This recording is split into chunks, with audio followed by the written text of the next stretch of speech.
Radhe Radhe friends, आज हम बनाएंगे बहुत ही टेस्टी और चटपटी सी एक चटनी की रेसिपी। चटनियाँ तो आपने बहुत खाई होंगी, लेकिन शायद इस तरीके से बनाकर चटनी नहीं खाई होगी। ये चटनी सिर्फ सर्दियों के मौसम में ही अच्छी लगती है, क्योंकि जिस चीज़ से ये बनती है वो चीज़ सर्दियों में ही मिलती है। तो आज हम बनाएंगे टमाटर, प्याज और मूली की टेस्टी चटनी। तो चलिए शुरू करते हैं आज की रेसिपी। तो मूली की चटनी बनाने के लिए सबसे पहले तवे में हम डालेंगे 2 चम्मच तेल। आप पैन भी ले सकते हैं या कढ़ाई भी ले सकते हैं। सरसों का तेल यूज़ कीजिएगा, तभी चटनी ज़्यादा टेस्टी बनेगी। तो तेल हमारा हल्का सा गर्म हो जाए तो यहाँ पर हमने 2 मीडियम साइज़ के टमाटर लिए हैं, उनको बीच में से काट कर 2 टुकड़े कर लेंगे। और जिस साइड से हमने टमाटर काटा है उस साइड से हम इन्हें तेल में रख देंगे और इस तरीके से दोनों टमाटर को रख देना है। साथ ही यहाँ पर तीखेपन के लिए मैंने ली है हरी मिर्चें। मैंने 4 हरी मिर्चें ली है, इनसे अच्छा तीखापन आ जाएगा। और 8 से 10 लहसुन की कलियाँ, इन्हें हमें लो फ्लेम पर अच्छे से भून लेना है।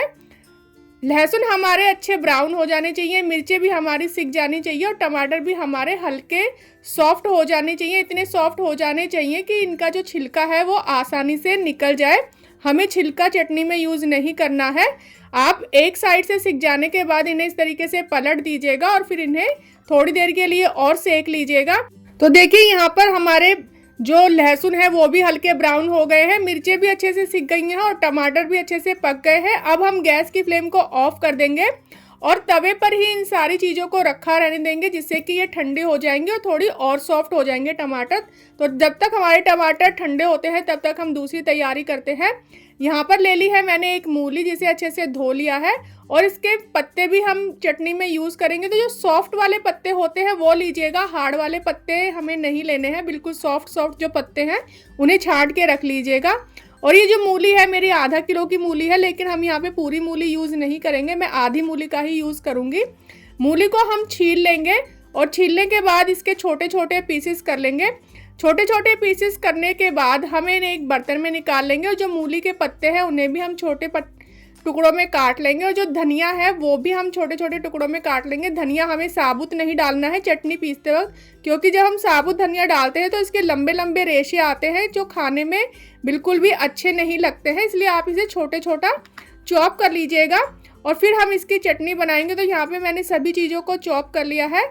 साथ ही यहाँ पर हम एक ले लेंगे मीडियम साइज़ का प्याज ले लेंगे, इसको हम छील लेंगे और इसको भी हम थोड़े मोटे टुकड़ों में ही काट लेंगे। चटनी बनाने के लिए जितनी क्वांटिटी मैंने ली है उसमें 3 से 4 जनों के लिए चटनी आराम से बन जाती है फ्रेंड्स। यहाँ पर आप प्याज की क्वांटिटी को ज़्यादा मत करिएगा, एक मीडियम साइज़ का प्याज बहुत है, बहुत ज़्यादा हमें प्याज नहीं डालने हैं। जितनी क्वांटिटी में मैंने सारी चीज़ें ली है उतनी में लीजिएगा, तो चटनी एकदम परफेक्ट और टेस्टी चटनी बनकर तैयार होगी। तो यहाँ पे सभी चीज़ों को काट लिया है। अब टमाटरों पर जो छिलका है उसको हम हटा देते हैं। टमाटर हमारे ठंडे हो चुके हैं अच्छे तरीके से। सारी चीज़ों को हम यहाँ पर डाल लेंगे एक चॉपर में। मैंने चटनी को चॉपर में बनाया है, आप मिक्सी के जार में भी बना सकते हैं या सिलवट्टे पर भी इसको पीस सकते हैं। लेकिन चटनी को हमें बहुत ज़्यादा बारीक नहीं पीसना है, चटनी को हमें दरदरा सा ही रखना है। तो यहाँ पे पहले जो हमने चीज़ें काटी हैं उनको चॉपर में डालकर एक बारी चॉप कर लेते हैं। फिर उसके बाद जो टमाटर, लहसुन और हरी मिर्च है वो डाल देंगे।